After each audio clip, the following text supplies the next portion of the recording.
Year-long Bible reading, Day 141, Nehemiah, chapter 1 through chapter 3.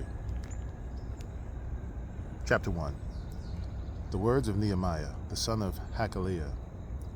Now it happens in the month of Chislev, in the 20th year, as I was in Susa, the capital, that Hanani, one of my brothers, came with certain men from Judah, and I asked them concerning the Jews who escaped, who had survived the exile, and concerning Jerusalem.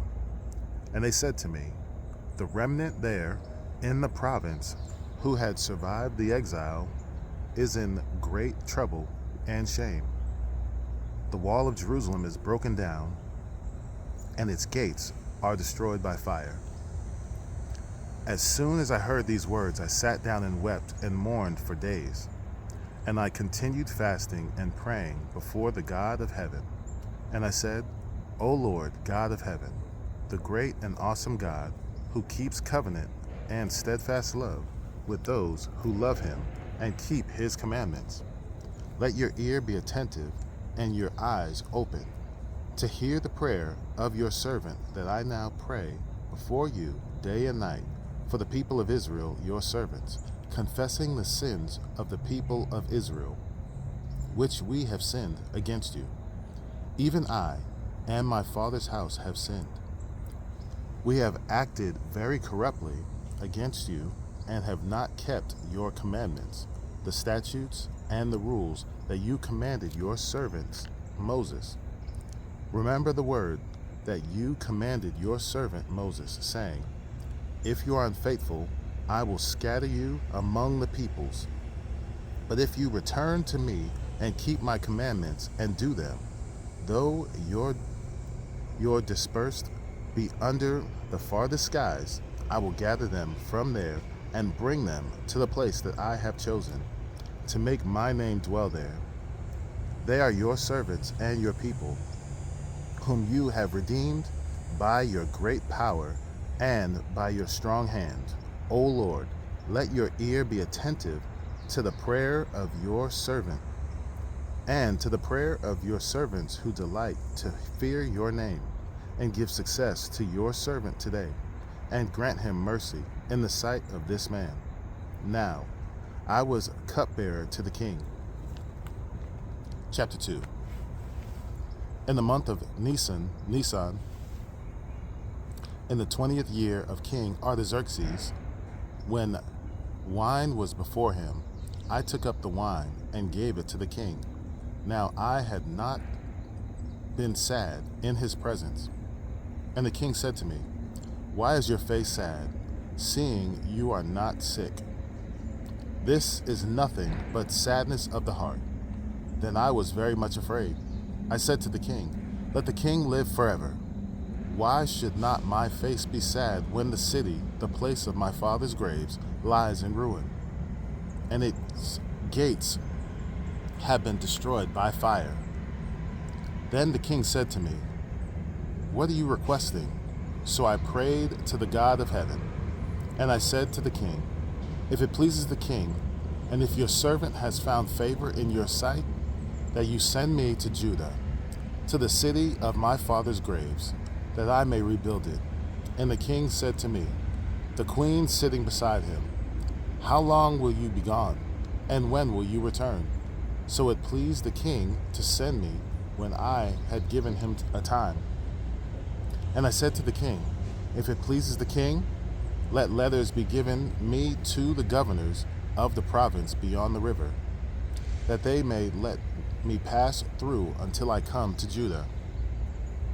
And a letter to Asaph, the keeper of the king's forest, that he may give me timber to make beams for the gates of the fortress of the temple, and for the wall of the city, and for the house that I shall occupy. And the king granted me what I asked, for the good hand of my God was upon me. Then I came to the governors of the province beyond the river, and gave them the king's letters. Now the king had sent me with officers of the army and horsemen. But when Sanballat the Horonite and Tobiah the Ammonite servant heard this, it displeased them greatly that someone had come to seek the welfare of the people of Israel. So I went to Jerusalem and was there 3 days. Then I arose in the night, I and a few men with me, and I told no one what my God had put into my heart to do for Jerusalem. There was no animal with me but the one which I rode. I went out by night by the valley gate of the Dragon Spring and to the Dung Gate, and I inspected the walls of Jerusalem that were broken down, and its gates that had been destroyed by fire. Then I went to the fountain gate and to the king's pool, but there was no room for the animal that was under me to pass. Then I went up in the night by the valley and inspected the wall, and I turned back and entered by the valley gate, and so returned. And the officials did not know where I had gone or what I was doing. And I had not yet told the Jews, the priests, the nobles, the officials, and the rest who were to do the work. Then I said to them, "You see the trouble we are in, how Jerusalem lies in ruins, with its gates burned? Come, let us build the wall of Jerusalem, that we may no longer suffer derision."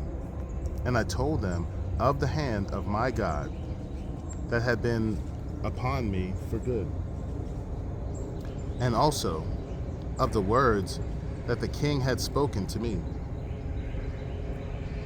And they said, "Let us rise up and build." So they strengthened their hands for the good work.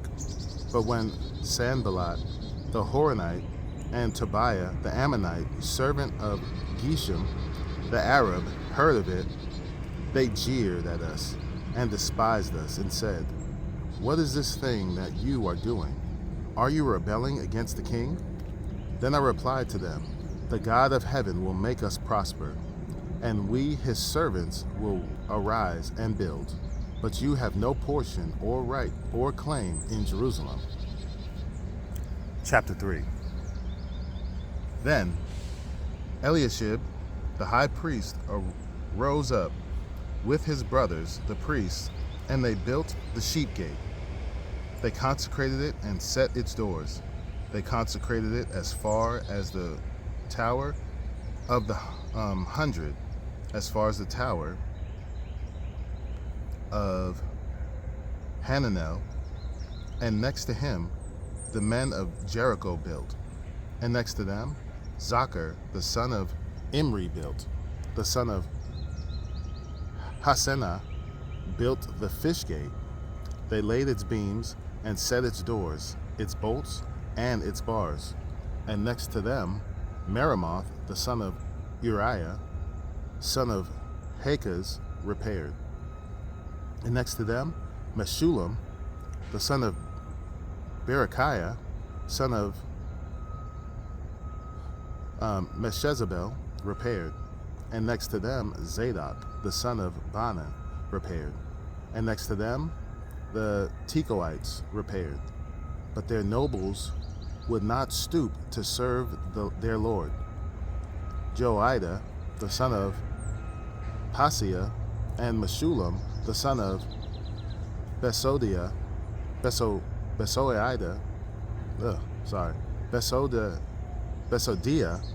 repaired the gate of Yeshana.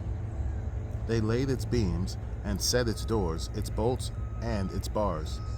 And next to them repaired Melatiah the Gibeonite, and Jadon the Maranothite, the men of Gibeon and of Mizpah, the seat of the governor of the province beyond the river. Next to them Uzziel the son of Harhiah, goldsmiths repaired. Next to him, Hananiah, one of the perfumers, repaired, and they restored Jerusalem as far as the broad wall. Next to them, Rephaiah, the son of Hur, ruler of half the district of Jerusalem, repaired. Next to them, Jediah, the son of Haramoth, repaired opposite his house. And next to him, Haddish, the son of Hashabniah, repaired. Malchijah, the son of Harim, and Hasab, the son of Pahath Moab, repaired another section and the tower of the ovens. Next to him, Shallum, the son of Haloesh, ruler of half the district of Jerusalem, repaired, he and his daughters. Hanun and the inhabitants of Zanoah repaired the valley gate. They rebuilt it and set its doors, its bolts, and its bars, and repaired 1,000 cubits of the wall as far as the dung gate.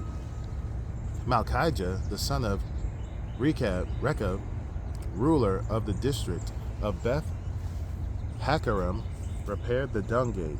He rebuilt it and set its doors, its bolts, and its bars. And Shallum, the son of Kol-Hozin, ruler of the district of Mizpah, repaired the fountain gate. He rebuilt it and covered it and set its doors, its bolts, and its bars. And he built the wall of the pool of Shelah of the king's garden, as far as the stairs that go down from the city of David. After him, Nehemiah, the son of Azbuk, ruler of half the district of Beth Zur, repaired to a point opposite the tombs of David, as far as the artificial pool, and as far as the house of the mighty men. After him, the Levites repaired. Rehum, the son of Bani. Next to him, Hashabiah, ruler of half the district of Keilah, repaired for his district. After him, their brothers repaired. Bavai, the son of Henadad, ruler of half the district of Keilah. Next to him, Ezer, the son of Jeshua, ruler of Mizpah, repaired another section opposite the ascent to the armory at the buttress. After him, Baruch, the son of Zabai, repaired another section from the buttress to the door of the house of Eliashib, the high priest. After him, Meremoth, the son of Uriah, son of Hakaz, repaired another section from the door of the house of Eliashib to the end of the house of Eliashib. After him, the priests, the men of the surrounding area, repaired. After them, Benjamin and Hashub repaired opposite their house. After them, Azariah, the son of Maaseiah, son of Ananiah, repaired beside his house. After him, Benui, the son of Henadad, repaired another section from the house of Azariah to the buttress and to the corner. Palau, the son of Uzai, repaired opposite the buttress and the tower projecting from the upper house of the king and the court of the guard. After him, Pedaiah, the son of Parosh, and the temple servants living on Ophel repaired to a point opposite the water gate on the east and the projecting tower. After him, the Tekoites repaired another section opposite the great projecting tower as far as the wall of Ophel. Above the horse gate, the priests repaired, each one opposite his own house. After them, Zadok, the son of Immer, repaired opposite his own house. After him, Shemaiah, the son of Shechaniah, the keeper of the east gate, repaired. After him, Hananiah the son of Shelemiah, and Hanun the sixth son of Zalaph, repaired another section. After him, Meshullam the son of Berechiah repaired opposite his chamber. After him, Malchijah, one of the goldsmiths, repaired as far as the house of the temple servants and of the merchants, opposite the muster gate, and to the upper chamber of the corner, and between the upper chamber of the corner and the sheep gate, the goldsmiths and the merchants repaired.